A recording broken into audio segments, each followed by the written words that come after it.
Molly McLaren was born and raised in Canada.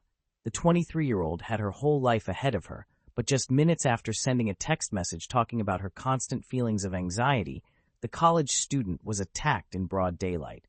CCTV captured the horrific moment when police arrived in the crowded parking lot of the gym and found Joshua Stimpson covered in someone's blood.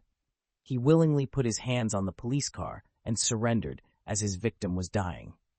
When Molly downloaded the dating app, she had no idea what was in store for her next. After college classes, Molly went to practice at Kennesaw State University, hoping to someday become a personal trainer. The ambitious student was constantly busy doing something, but managed to make time for friends and even installed a popular dating app with the goal of going on a date with someone. In the summer of 2016, Molly met 26-year-old Joshua Stimpson. The couple started actively communicating on the app. They corresponded every day, and after a while they decided to meet in person. Molly told her mom that Joshua looked quite normal and she really liked him. After meeting in person, they started officially dating. Joshua started spending more and more time with Molly together and got to know her friends and family.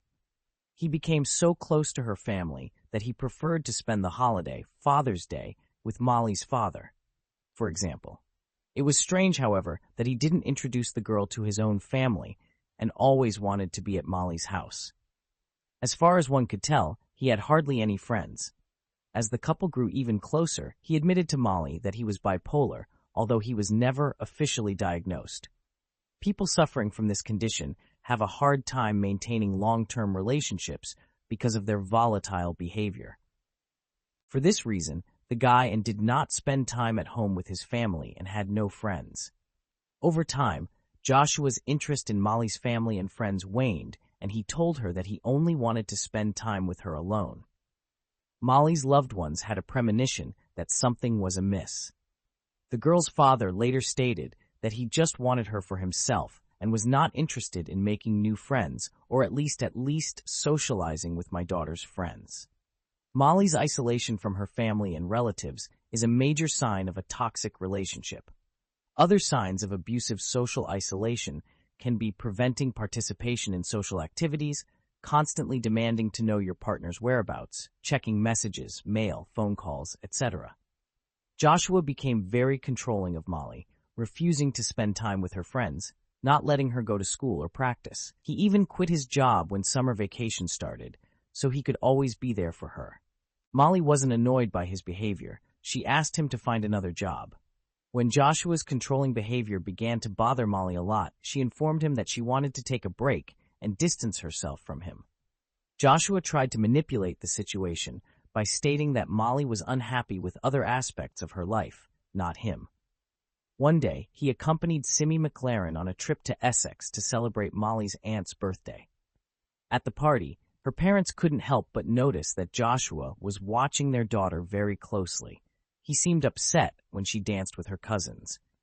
The family then headed to a hotel where they booked separate rooms for the night. Shortly after they got home, Molly's mom received a disturbing text message from her daughter. Molly asked her mom to come into their room because Joshua was cranky. When she walked in, she saw Joshua filming her daughter during an argument against her will. That was the final straw for Molly. And after 4 months of the relationship, she told her mom that the relationship had to end. Still, she wanted to wait for the right moment to tell Joshua about the breakup. But during a party with friends, everything fell apart.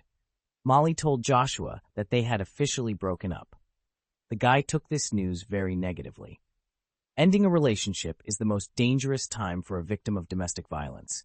Joshua felt he could control Molly while they were dating, but lost control of her when they broke up. Over the next few days, Joshua flooded Molly's phone with calls and texts, begging her to give him another chance. But the girl stood her ground, and that's when he decided to show his true colors.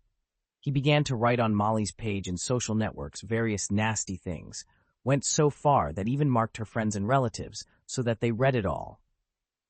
The girl's parents urged their daughter, who was filled with fear and anxiety, to go to the police and file a report about the threats. The officers checked Joshua's background and found nothing significant. so they advised the girl and her loved ones to block him on all social media. Unfortunately, Joshua continued to bother Molly further, and she had to contact the police again. However, no action was taken in the direction of her defense. Joshua was only given a verbal warning, and that was over the phone. Once Molly went to dinner with friends to celebrate her acceptance into a personal training program, but she was shocked when he showed up at the restaurant. Molly was so uncomfortable that she left early. The next morning, June 29, 2017, Molly went to the gym to work out for her upcoming program. But to her dismay, Joshua showed up there too. CCTV footage captured him nervously strutting up and down the stairs before entering the room where Molly was. He spread out an exercise mat and began practicing next to the girl. Molly hesitantly approached him before texting her friend. Experts later concluded that it was obvious from the footsteps how excited the guy was. Molly left the room and called her mom. The mom urged her daughter to go home as soon as possible. However, the girl didn't. She continued practicing after Joshua left and then headed to her car. It was then that she sent one last text that read, "I feel like I'm looking over my shoulder all the time." Molly was still sitting in her car typing on her phone when suddenly, around 11 a.m., Joshua opened the car door and began viciously attacking her with a knife. She didn't even have time to put her hands up and defend herself. Molly screamed and pressed the horn. A brave man walking his dog witnessed the incident. He tried to intervene by pulling Joshua out of the car, but the boy resisted. The man then yelled at a passerby to call the police while pleading with Joshua to stop throwing the fatal blows. When officers arrived on the scene, they saw Joshua covered in blood, his hands seriously injured. Some sources say he later had to have a finger amputated. However, Joshua said, "She's in the car. I killed her." He then put his hands on the police car and surrendered. He was arrested, but was not charged with murder due to insanity, saying he was only guilty of manslaughter. Joshua had no regrets. He believed Molly had betrayed him. News of the terrible event spread quickly.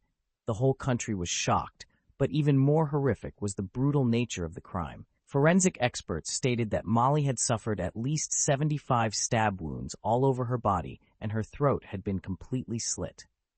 Joshua later claimed he had no memory of the attack.